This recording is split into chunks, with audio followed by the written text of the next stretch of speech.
Bonjour à toutes et à tous, un petit exercice aujourd'hui qui mélange un petit peu tout, la règle des signes qu'on a déjà vu ici, comment ajouter ou soustraire des fractions et arriver à les mettre au même dénominateur. Attention, ici on a un petit piège, 1, moins 3 sur moins 5, donc comment faire ce calcul, c'est une astuce qu'il faut avoir vue. Allons-y pour les calculs, alors je vous rappelle la règle des signes, moins multiplié par moins, c'est égal à plus. Moins multiplié par plus, c'est égal à moins, tout simplement. Alors ici, on va le faire et on va d'abord, dans un premier temps, on va d'abord s'occuper de tous les problèmes de signes et ensuite on fera les calculs. Alors pour A, moins 5 multiplié par moins 6 divisé par moins 10. Et bien d'abord, on va effectuer ce calcul et on va s'occuper des signes. Moins 5 fois moins 6, moins et moins, plus. Donc on écrira 5 fois 6 sur moins 10.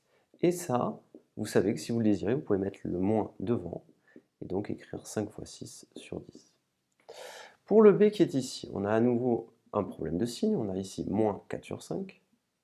Et là, on a moins 3 fois moins 5 sur 10. Alors que se passe-t-il ici?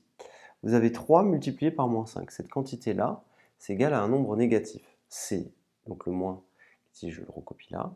Et donc en réalité, qu'est-ce qui se passe ici? On a affaire à moins 3 fois 5 en réalité.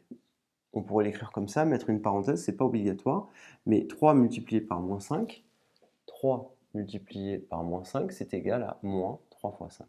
Voilà, on peut l'écrire comme ceci. Et donc, on enlève la parenthèse, on n'en a pas besoin, c'était juste pour comprendre que le moins était devant. Donc, on se retrouve à avoir 3 fois moins 5 égale moins 3 fois 5, le tout sur 10. Et à présent, on peut appliquer la règle des signes, puisque là, on a notre moins 4 cinquièmes, et là, moins et moins, plus. Donc, on écrira plus 3 fois 5 sur 10. Moins et moins, plus. Règle des signes, et c'est tout. Pour le C, ici on a 1, moins et moins. Donc vous avez deux fois le moins et moins, plus. Donc vous pouvez immédiatement écrire 1 plus 3 cinquièmes.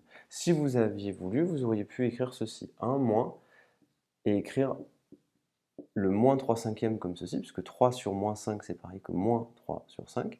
Et là, moins et moins, plus, tout simplement. À présent, on peut effectuer tous les calculs et le faire directement. Allons-y. Donc moins 5 fois 6 sur 10, 5 fois 6, 30. 30 divisé par 10. Alors je vous l'écris ici, ça fait moins 30 sur 10. Et 30 divisé par 10, ça fait, hop, moins 3. On continue. Ici, on a 3 fois 5, 15 sur 10. Donc je vais l'écrire ici, ça nous fait moins 4 cinquièmes, plus 15 sur 10. Continuons.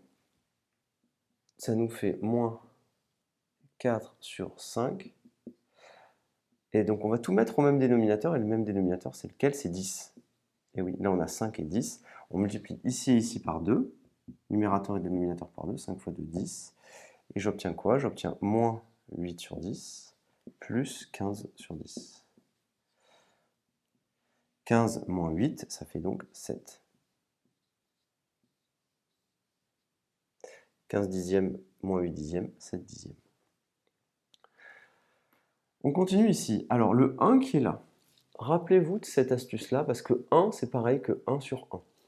Et donc, vous pouvez écrire que 1, c'est 1 sur 1, plus 3 sur 5. Le 1 sur 1, je multiplie numérateur et dénominateur par 5. Donc je multiplie là et là par 5. Une fois 5, 5. J'obtiens quoi? J'obtiens 5 sur 5 plus 3 sur 5. Et 5 plus 3, ça fait 8. Et on obtient notre résultat, 8 cinquièmes. 8 cinquièmes ici. Voilà pour cet exercice qu'il faut savoir refaire, qui est relativement simple, mais qui contient beaucoup de techniques sur les problématiques de signes. Donc je vous engage vraiment à le refaire, à reprendre la vidéo et à le faire du début. Je vous remercie et à bientôt.